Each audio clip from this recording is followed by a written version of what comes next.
bahwa kita pelaku sejarah yang serah terima dengan Interpret. Itu saya juga sangat prihatin ya. Pada waktu itu tiba-tiba sekarang sudah menjadi negara di luar dari Republik Indonesia. Apa itu makna dari sebuah loyalitas, kemudian sebuah perjuangan, kemudian sebuah komitmen. Dan mereka sangat salut dengan tentara kita, tentara Indonesia pada waktu itu, kami di NKRI, Cinta Indonesia. Nah, lucunya ya hampir 90% mau pulang ke kampung halaman. Niat jahat itu bisa aja diambil-ambil. Ada juga keinginan misalnya kita selaku aparat ingin bakar-bakar.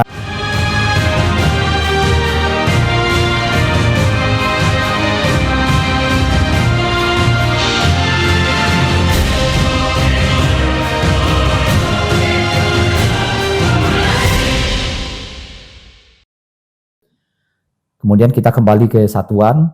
Nah, tidak lama di satuan. Nah, memang saya di BP-kan, ya. Artinya saya di BP-kan ke Batalion 432.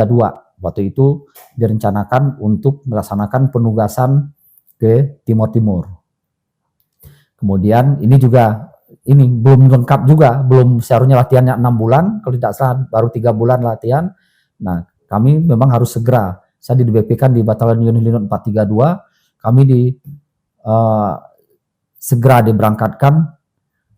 Waktu itu, mohon maaf, salah batu itu masih Batalion 431, kita melaksanakan penugasan ke Timur Timur. Nah, waktu itu sedang terjadi persiapan-persiapan juga untuk dilaksanakannya jajak pendapat pada waktu itu di Timur Timur. Nah, kebetulan pasukan kami, Polton saya ditempatkan di Bandara Bakau pada waktu itu. Kita mengamankan Bandara Bakau. Sampai kalau di sana kita tidak lama karena sudah selesai terjadinya jajak pendapat, kemudian sudah diumumkan sebagai pemenang dari jajak pendapat tersebut ada Timur Timur. Kemudian kami persiapan dalam rangka persiapan serah terima dengan Interpret. Nah, jadi kita yang pelaku sejarah, saya merasakan juga bahwa kita pelaku sejarah yang serah terima dengan Interpret, pasukan dari Australia yang ditugaskan oleh PBB untuk mengamankan Timur Timur pada waktu itu. Jadi transisi peralihan Timur Timur ke Indonesia, kita melaksanakan waktu itu serah terimanya dengan Interpret, pasukan dari Australia. Itu saya juga sangat prihatin ya pada waktu itu. Mungkin sebagai prajurit, sebagai anak bangsa NKRI yang kita sudah membangun Timur Timur yang sangat luar biasa, kemudian tiba-tiba sekarang sudah menjadi negara di luar dari Republik Indonesia.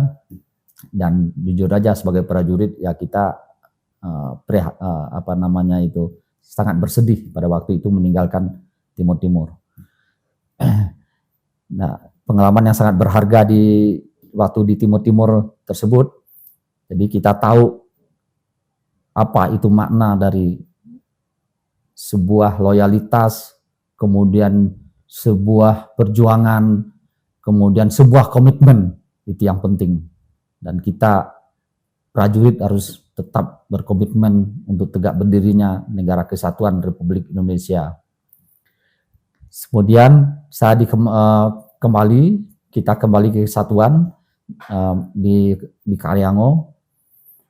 Kami juga waktu itu 1 bulan istirahat, kemudian harus lagi melaksanakan pratugas dalam rangka persiapan penugasan di daerah perbatasan antara Timur Timur dengan NTT.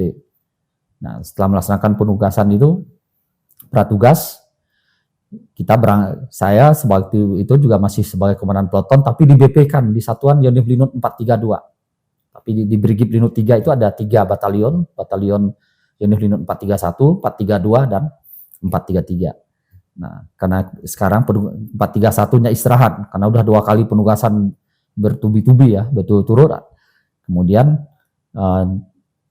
sama komando atas diberikan surat perintah untuk 432 melaksanakan penugasan di perbatasan antara NTT dan Timor Leste. Itu pun juga mendadak karena ada kasus kejadian penembakan BRIMOB kalau nggak salah di perbatasan ini, di perbatasan Matauan apa itu di antara Timur dengan NTT, sehingga kami harus segera berangkat karena kekurangan perwira, tidak cukup perwira untuk ini, untuk Satgas 432. Saya ditugaskan atau di BP-kan di Batalion 432. Kemudian kita dengan naik kapal, kita berangkat ke ini, kalau nggak salah 3 hari 3 malam, nanti sandar ke Kupang. Dari Kupang kita lewat darat pakai truk militer sampai ke kota Atambua. Nah, Atambua kebetulan peloton saya, kompi saya ditempatkan di sepanjang perbatasan antara Timor Leste dengan NTT, itu di daerah kalau di tempat Betun, kalau di Papuanya, kalau di Merauke-nya, kalau di di tim-timnya itu Timor Leste-nya itu Kabupaten Suai. Dulu Kabupaten Suai. Nah, sebenarnya antara Timor Leste dengan NTT itu kan satu genetis ya. Masih ada hubungan persaudaraan. Kalau kita melihat, kalau antara yang saya lihat di pos perbatasan saya dengan Timor Leste, itu batasnya hanya sungai. Jadi bisa saling manggil dan saling melihat masyarakat sebelah dengan masyarakat di sini. Nah, kami bangun pos di perbatasan. Waktu itu tidak seperti sekarang. Di awal waktu itu kami memang belum disiapkan pos di perbatasan. Jadi kita masuk di satu titik, misalnya saya waktu itu dapat di Lakmaras, di daerah Matauan. Nah, kami ya awalnya ya tidur berdipak aja dulu di bawah pohon. Kemudian bersama-sama dengan masyarakat kita bangun bersama-sama pos perbatasan, itu dari pos-pos untuk kami ini ya, untuk semacam untuk istirahat. Kemudian ada pos tinjau dan lain sebagainya, dan masyarakat perbatasan sangat mendukung. Dia sama-sama dan kita cari bambu, cari kayu, kemudian cari dari atap ini cari daun ilalang sebagai atapnya. Kemudian kami bangun ya sekitar 1 minggu lah baru berdiri pos tersebut. Nah, berbeda dengan yang Timor Leste, itu kan tentara interpret, mereka udah modern itu dari ini Australia, udah siap bangun, yang siap jadi ya, tinggal mereka dirikan posko-posko, dan mereka sangat salut dengan tentara kita, tentara Indonesia pada waktu itu. Dia bilang hebat tentara Indonesia, mandiri, kemudian rakyatnya bersama-sama dengan rakyat, dengan masyarakat membangun posko, pos-pos di sepanjang perbatasan. Jadi di perbatasan ini memang kita lebih banyak pada waktu itu mengatur. Waktu itu kan sudah banyak pengungsi-pengungsi yang katanya pro Indonesia, pro kemerdekaan. Pengungsi datang mengungsi di NTT, di perbatasan. Seperti di sekitar pos kami itu ada ribuan itu. Pos saya itu waktu tempatnya itu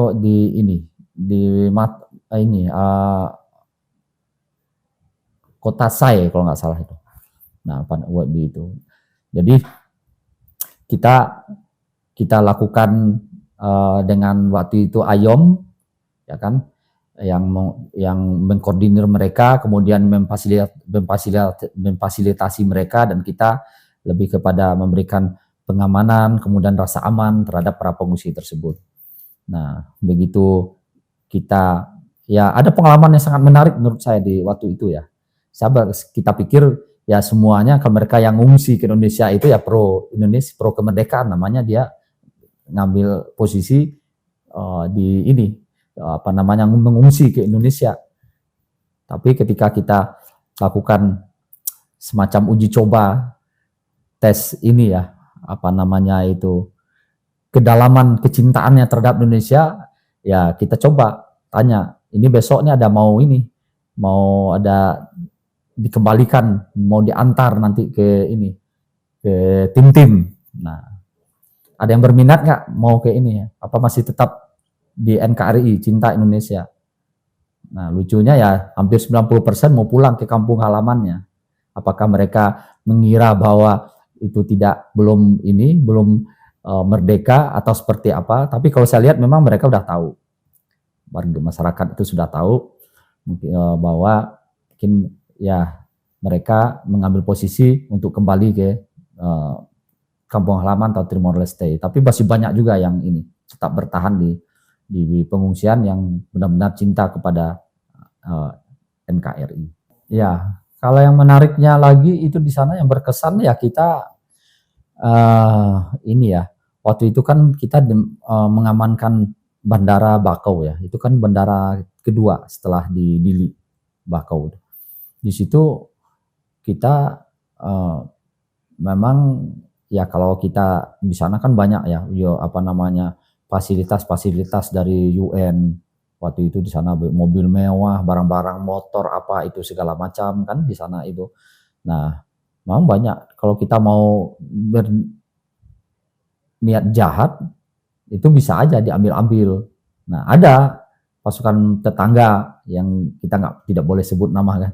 Ada yang satuannya yang bawa mobil, kendaraan ini. Akhirnya kan kalau kita kan sampai di satuan itu pasti diproses hukum.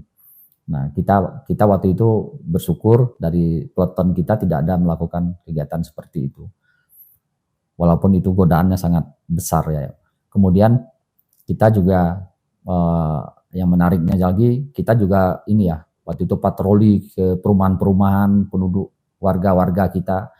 Di situ kan banyak yang warga kita itu yang seperti orang Jawa, orang Makassar, Bugis, orang Minang yang sudah menetap di sana dan membangun usaha dan rumah di sana.